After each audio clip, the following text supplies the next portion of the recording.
аяқ киіміңізді шешіңіздер.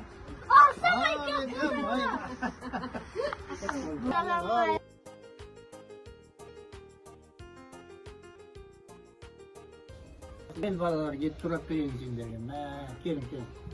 Жеп. Siz para verge тазалап беріңіз, жақсылап. Ой, жарайды.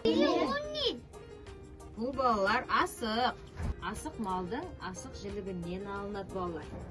Асықты балаларға епті болсын, мерген болсын деп береді. Асықпен түрлі ойындар ойналады балалар.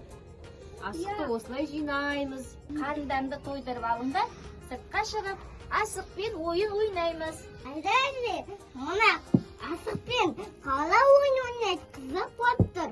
Бұл асықты жерге лақтырған кезде асығымыз былай түссе балалар, қарар, алшы деп аталады.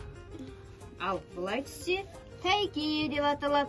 Ал асығымыз былай түссе балалар, бүк деп айтылады.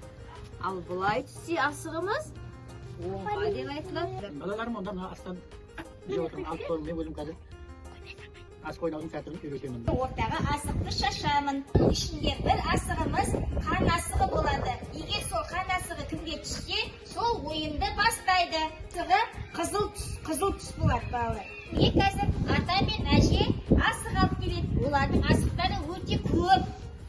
Ал балаларым, қандай ойын ойнайтын болдыңдар? Кім жеңіске жетсе, бір дорба асығымды берем, өзімнің тоқыған қамшымды берем. Ойынның ережесін білесіңдер ме? Иә! Олай болса ойынды бастаймыз. Талапай, табылды ойын алақай. Асығы кімге түсті екен? Бірінші болып Хамза бастайды.